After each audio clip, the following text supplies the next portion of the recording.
Samsung Galaxy M20 এবং Realme 3 এই দুইটা ফোনই হচ্ছে মিড রেঞ্জ বাজেটের ফোন। দুইটা ফোনের দাম এবং এর কনফিগারেশন মোটামুটি কাছাকাছি বলা যায়, অর্থাৎ এই দুইটা ফোনকে আসলে কম্পেয়ার করা যায় একটার সাথে আরেকটা।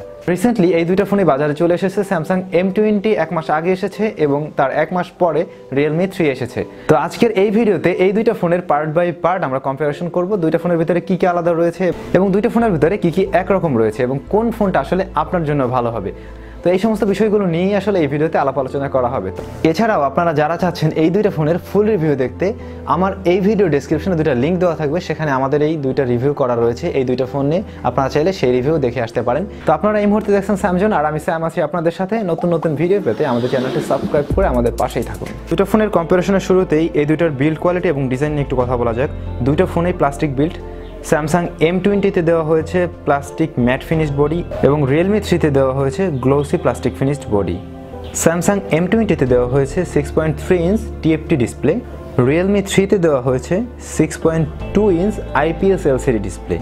এরপরে এর ডিজাইনের দিক থেকে রেয়ারে রাখা হয়েছে ডুয়াল সেটআপ ক্যামেরা। দুইটা ফোনেই ডুয়াল সেটআপ ক্যামেরা, তবে স্যামসাং M20 ডুয়াল সেটআপ ক্যামেরায় একটি লেন্স ব্যবহৃত হবে ওয়াইড অ্যাঙ্গেলে ছবি তোলার জন্য, আর অন্যটি থাকছে মেইন ক্যামেরা হিসেবে। এবং রিয়েলমি 3 ডুয়াল সেটআপ ক্যামেরা, এর একটি ক্যামেরা ব্যবহার হবে মেইন ক্যামেরা হিসেবে এবং অন্য 2 মেগাপিক্সেলের ক্যামেরাটি ব্যবহার হবে ডেপথ সেন্সের জন্য।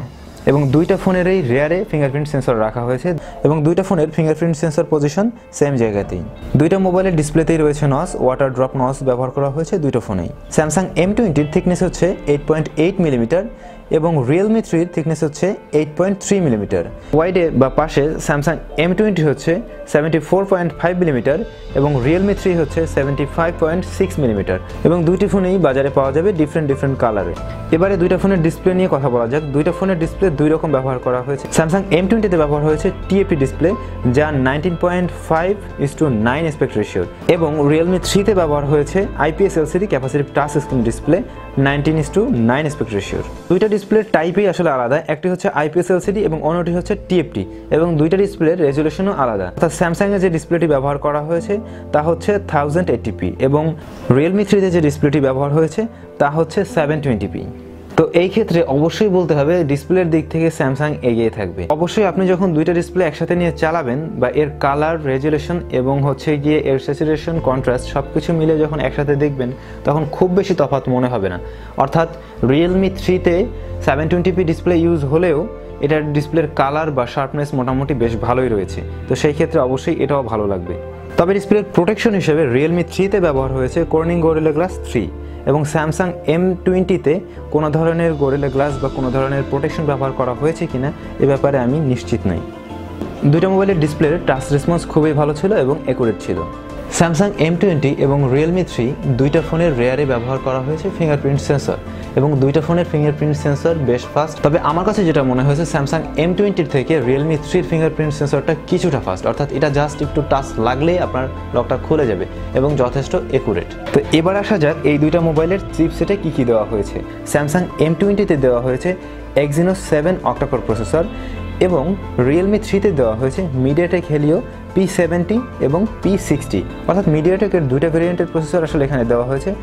ইন্ডিয়ান ভার্সন যেটা রয়েছে সেটাতে দেওয়া হয়েছে হেলিও P70 এবং চাইনিজ ভার্সন বা গ্লোবাল ভার্সন হিসেবে যেটা রয়েছে সেটাতে দেওয়া হয়েছে P60।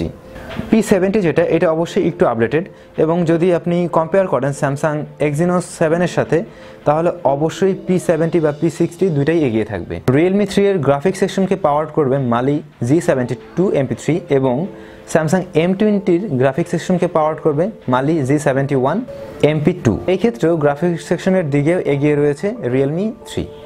রেগুলার ইউজেস, মাল্টিটাস্কিং এবং মোটামুটি আমরা রেগুলার যে ধরনের অ্যাপ্লিকেশন বা রেগুলার যে ধরনের কাজ করে থাকি এই ক্ষেত্রে দুইটা ফোনের পারফরমেন্সই বেশ ভালো হবে। অর্থাৎ এই ধরনের কাজগুলো করতে আপনাকে কোনো ধরনের বেগ পেতে হবে না, খুব সহজেই দুইটা ফোন দিয়ে এই সমস্ত কাজ করে নিতে পারবেন। কিন্তু আপনি যদি বড় কোনো ধরনের অ্যাপ্লিকেশন বা বড় কোনো ধরনের গেমস লাইক পাবজি এ ধরনের গেমগুলো খেলতে চান সেই ক্ষেত্রে দুইটা ফোনের ভিতরে অবশ্যই এগিয়ে থাকবে রিয়েলমি 3। রিয়েলমি 3 এর পারফরমেন্স পাবজির ক্ষেত্রে অবশ্যই স্যামসাং M20 থেকে বেটার ছিল। স্যামসাং M20 একটু লং টাইম ধরে পাবজি খেললে বেশ কিছুটা ফ্রেম ড্রপ দেখা যায় বা ল্যাগের দেখা পাওয়া যায়, কিন্তু রিয়েলমি 3 এই ক্ষেত্রে কিছুটা ভালো পারফর্ম করেছে, কিছুটা তুলনামূলকভাবে স্যামসাং M20 থেকে ভালো পারফর্ম করতে পারে। তো সেই ক্ষেত্রে প্রসেসরের দিকে অবশ্যই স্যামসাং M20 থেকে রিয়েলমি 3 এগিয়ে থাকবে। দুইটা ফোনেই দুই রকম ভেরিয়েন্টে পাওয়া যাবে, অর্থাৎ 332 এবং 464, র্যাম 3GB, র্যাম 4GB, রম 64GB, রম 32GB, এরকম ভেরিয়েন্টে আসলে পাওয়া যাবে। অপারেটিং সিস্টেম হিসাবে স্যামসাং M20-তে থাকছে অ্যান্ড্রয়েড ওরিও এবং রিয়েলমি 3-তে থাকছে অ্যান্ড্রয়েড পাই, অর্থাৎ অ্যান্ড্রয়েডের একদম আপডেটেড ভার্সন পেয়ে যাচ্ছেন আপনি রিয়েলমি 3-তে। দুইটা মোবাইলেই ব্যাটারি হিসাবে বেশ ভালো মানের ব্যাটারি দেওয়া হয়েছে, অর্থাৎ বড় সাইজের ব্যাটারি দেওয়া হয়েছে। স্যামসাং M20-তে দেওয়া হয়েছে 5000 mAh ব্যাটারি এবং রিয়েলমি 3-তে দেওয়া হয়েছে 4230 mAh ব্যাটারি। এই ক্ষেত্রে স্যামসাং M20 অবশ্যই এগিয়ে থাকবে। স্যামসাং M20-তে বেশি সময় ধরে ব্যাকআপ পাবেন তুলনামূলকভাবে রিয়েলমি 3-এর থেকে, এবং ফুল চার্জ হতে রিয়েলমি 3 থেকে স্যামসাং M20 কিছুটা বেশি সময় নেবে। এবার আসা যাক দুইটা মোবাইলের ক্যামেরা সেকশনে। দুইটা মোবাইলের ক্যামেরা সেকশনে টোটালি ডিফারেন্ট ক্যামেরা ইউজ করা হয়েছে। দুইটা ক্যামেরার আসলে ফাংশনই দুই রকম। দুইটার রেয়ার ক্যামে আসলে ব্যবহার করা হয়েছে ডুয়াল সেটআপ যুক্ত ক্যামেরা। স্যামসাং M20-তে দেওয়া হয়েছে 13 মেগাপিক্সেলের মেইন ক্যামেরা এবং এর সাথে আরেকটি রয়েছে 5 মেগাপিক্সেলের ক্যামেরা, যা ব্যবহার হবে ওয়াইড অ্যাঙ্গেলের ছবি তোলার জন্য। এবং রিয়েলমি 3-তে দেওয়া হয়েছে ডুয়াল সেটআপ ক্যামেরা, যার একটি মেইন ক্যামেরা যেটা হচ্ছে গিয়ে 13 মেগাপিক্সেলের এবং এর সাথে 2 মেগাপিক্সেলের একটি লেন্স রয়েছে, যেটি ব্যবহার হবে ডেপথ সেন্সর হিসেবে। স্যামসাং M20 ওয়াইডে অর্থাৎ আলট্রা ওয়াইডে ছবি তুলতে সক্ষম, অর্থাৎ ওয়াইড অ্যাঙ্গেলের বেশ কিছুটা জায়গা নিয়ে সে ছবি তুলতে পারে। এবং অপরদিকে রিয়েলমি 3 সে তুলতে পারে ডেপথ সেন্স করে ছবি, সেই ক্ষেত্রে পোর্ট্রেট মোডে একটা ভালো ছবি পাওয়ার সম্ভাবনা থেকে যাবে। তবে স্যামসাং M20-তে লাইট মোড নামে একটি অপশন রয়েছে, সেটা দিয়েও পোর্ট্রেট মোডে ছবি তোলা যায়, তবে সেটা আসলে ওরকম ভালো মানের কিছুই না, জাস্ট কোনো রকম আর কি চলে। আর এই ক্ষেত্রে যদি আপনি পোর্ট্রেট মোডের ছবি তুলতে চান, সেই ক্ষেত্রে অবশ্যই রিয়েলমি 3 আপনার জন্য বেটার হবে।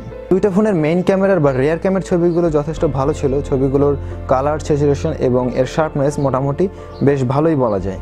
তবে স্যামসাং M20 থেকে রিয়েলমি 3 এর ছবি আমার কাছে বেটার মনে হয়েছে। স্যামসাং M20 দিয়ে তোলা ছবিগুলো স্যামসাংয়ের ওই ডিসপ্লেতেই বেশি ভালো লাগে, বাট যখন আপনি কম্পিউটারে নেবেন এবং দুইটা ছবিকে একসাথে কম্পেয়ার করবেন, সেই ক্ষেত্রে দেখা যাবে যে ডিটেলের পরিমাণ বা শার্পনেসের পরিমাণ বেশি রয়েছে রিয়েলমি 3-তে। দুইটা রেয়ার ক্যামে ভিডিও অপশন রয়েছে, দুইটা ক্যামেরা দিয়ে ভিডিও করা যাবে এবং এই ক্যামেরাতে কোনো ধরনের স্টেবিলাইজেশন ব্যবহার করা হয়নি, যার ফলে আপনি ভিডিওতে কোনো ধরনের স্টেবল ভিডিও পাবেন না। তো দুইটা ফোনের ফ্রন্ট ক্যামেরা আসলে দুই রকম। স্যামসাং M20 এবং রিয়েলমি 3 এর front camera totally different, totally আলাদা। অর্থাৎ রিয়েলমি 3-তে দেওয়া হয়েছে 13 মেগাপিক্সেলের ক্যামেরা এবং M20-তে দেওয়া হয়েছে 8 মেগাপিক্সেলের ক্যামেরা। তো এই দুইটা ক্যামেরার কম্প্যারিজন করলে স্যামসাং M20-র থেকে রিয়েলমি 3 এর ক্যামেরা যথেষ্ট ভালো। শুধুমাত্র মেগাপিক্সেলের দিকে যে এগিয়ে আছে বিষয়টা এরকম না, অর্থাৎ রিয়েলমি 3 এর ক্যামেরা আপনি বেশ ভালো রকমের একটা শার্পনেস এবং ভালো রকমের ডিটেল লক্ষ্য করতে পারবেন। বাট স্যামসাংয়ের ক্যামেরাটা আমার কাছে যেন একটু কেমন মনে হয়েছে, অর্থাৎ ফ্রন্ট ক্যামেরার যে ছবিগুলো, ছবিতে বেশি হাইলাইট দেখা যায়, যে কারণে ছবিগুলো আসলে নষ্ট করে ফেলে। তো যারা সেলফি লাভার রয়েছেন তারা অবশ্যই রিয়েলমি 3 চুজ করতে পারেন। এবং রিয়েলমি 3 এর ফ্রন্ট ফেসিং ক্যামেরার পোর্ট্রেট মোডও বেশ ভালো। তো এবার আসা যাক দুইটা ফোনের দামের ব্যাপারে। দুইটা ফোনের দামও মোটামুটি কাছাকাছি, তবে স্যামসাং M20-র থেকে রিয়েলমি 3 এর দাম কিছুটা কম। অর্থাৎ স্যামসাং M20-র যে 332 ভার্সনটা রয়েছে, এর দাম দিয়ে আপনি রিয়েলমি 3 কিনতে পারবেন 464GB যে ভার্সন রয়েছে ওইটা। বর্তমানে দেখা গেছে আপনি 15,000 টাকার ভিতরে দুইটা ফোন কিনে নিতে পারবেন। 15,000 টাকার ভিতরে রিয়েলমি 3 যেটা রয়েছে সেটা আপনার 464 ভার্সনটা পেয়ে যাবেন। আর 15,000 টাকায় আপনি পাবেন হচ্ছে M20-র 332 ভার্সনের যে ফোনটি রয়েছে সেই ফোনটা। তো দুইটা ফোন ওভারঅল কম্পেয়ার করলে বিভিন্ন দিক থেকে দুইটা ফোন মোটামুটি কাছাকাছি, আবার দুইটা ফোনের ভিতরে কিছু কিছু তফাৎ রয়েছে। স্যামসাং M20-র যেমন ডিসপ্লে ভালো রয়েছে, তেমনি রিয়েলমি 3 এর রয়েছে এর পারফরমেন্স বা এর সিপি পারফরমেন্স ভালো। তো এরকম দুইটা ফোনের কিছু কিছু আলাদা আলাদা বৈশিষ্ট্য রয়েছে। আবার স্যামসাং M20 যেমন এগিয়ে রয়েছে এর ব্যাটারি নিয়ে, রিয়েলমি 3 এখানে ব্যাটারির দিক থেকে একটু পিছিয়ে রয়েছে। এখানে মেইন বিষয় হচ্ছে আপনার আসলে কোন জিনিসটা প্রয়োজন। যদি আপনার ক্যামেরা ভালো দরকার হয়ে থাকে সেই ক্ষেত্রে আপনি অবশ্যই রিয়েলমি 3 নিতে পারেন। যদি আপনার ব্যাটারি ব্যাকআপ ভালো দরকার হয় বা ভালো একটা ডিসপ্লে দরকার হয় সেই ক্ষেত্রে আপনি নিতে পারেন স্যামসাং M20। তো এই দুইটা ডিভাইসই আপনারা কিনতে পারেন খুব সহজে উইন্টেল মোবাইল অ্যান্ড কম্পিউটার্স থেকে, যাদের শপ রয়েছে মিরপুর শপিং সেন্টারের 5 তলাতে। তাদের কাছে দুইটা ফোনই অ্যাভেলেবেল রয়েছে এবং তাদের থেকে এই ফোন কালেক্ট করতে পারবেন। ভিডিও ডেসক্রিপশনে তাদের পেজের লিঙ্ক দেওয়া থাকবে।